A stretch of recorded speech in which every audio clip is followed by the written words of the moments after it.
So, you'd like to put an employee picture on a user form, click in different names in a list box, and make the picture and related information change. And let me guess, you also want a button to navigate to hard drive so you can pick out a new picture and make that permanent. You're not asking too much, are you? This is not really as hard as it seems. However, both these features require that you do two little things to your main data sheet first. Go to your main database, wherever that is. At the very end of your database, include a column named picture or image, because this is going to house the entire path and picture name of whatever images you're going to be using. You'll want to right click and format this as general, because you could possibly have everything in the world in there. The only other last thing you need to do is a named range. If you already have one for your data set, please let it include the new column that you've put in. If you don't, it's real easy. Just select the whole darn thing, and up here type in something like list box data. Okay, hit that, and boom, now you have a named range. The column and the named range, all you need to do for your spreadsheets. Now, the form that I'm using is really simple. Okay, there's just two command buttons, named and reshaped, two text boxes named, and the back style set to transparent, special effect set to flat. This makes the boxes seem invisible. We have one image control named with the picture alignment set to center and the picture zoom mode set to zoom. We have one list box. It was named. The row source is the same named range that we made on our main data sheet. Also, one bound column, and yes, column heads, and most importantly, set your column width, especially the picture column, set to 200. I'll show you how to get rid of that later, but right now we need it for explanation purposes. Now, here's the complete procedure for the list box click row picture change feature that you saw earlier. Doesn't look like much, does it? However, to understand the power and the simplicity of this code, we need to take another look back at the list box. Now, list boxes are set up exactly like spreadsheets. There are row numbers and column numbers. Even though you can't see them, they're there. Row numbers start at 0, increment down. Column numbers start at 0, increment across.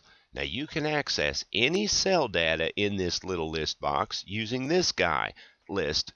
First number is the row number, comma space. Second number is the column number.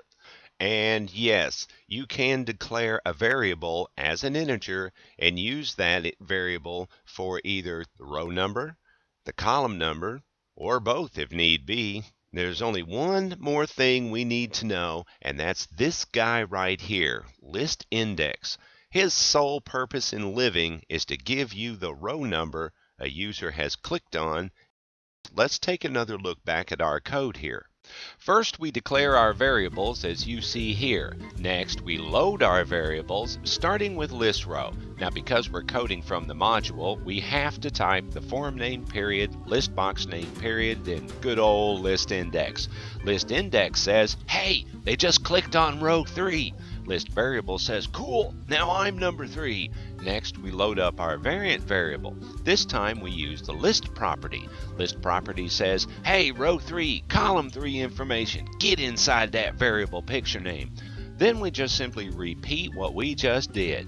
Last name text box is row 3, column 0. First name text box, row 3, column 1. And image control gets loaded with picture name.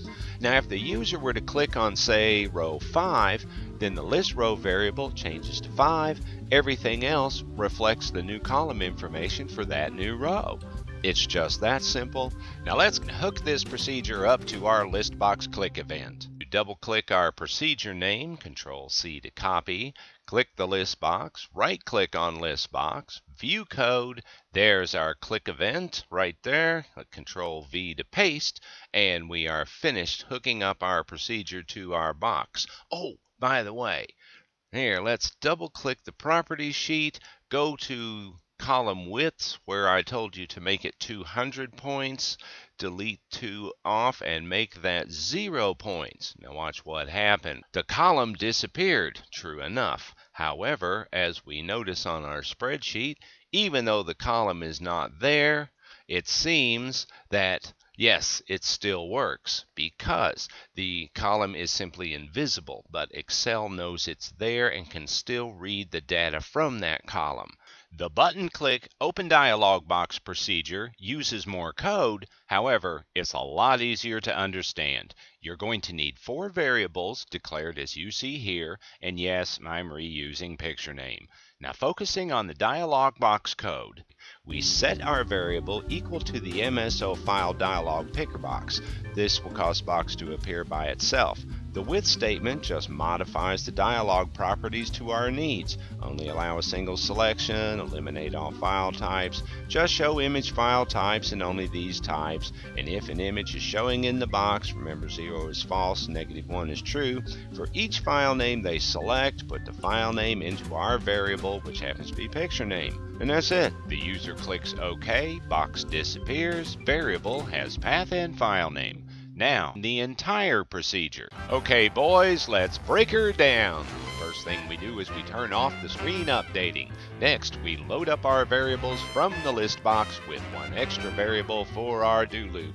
We switch sheets over to the main data sheet and select the cell we want our loop to start on. Our loop heads straight down looking for a matching last name and first name. Once found, it selects the cell where the new path and file name will go. Up comes the open dialog box. We know how this works. So picture name now has the new file and path name. Picture name gets busy. Picture name says, hey, select the cell from the do loop. Put this new file and path name in there and resize those columns so they look pretty. We switch over to the dashboard. Picture name says, hey, form, get that old picture out of there. Put this new one in there. We turn on the screen updating and suddenly you look like a programming genius. Now let's hook this procedure up to our command button. Double click our procedure name, Control C to copy, go down to the button we want to use, click on the button, right click, view code, and there's our click event set up, Control V to paste, and we are done. And that's about all there is to it. Anyway, that's enough for me. Have fun with your new toy and enjoy the day.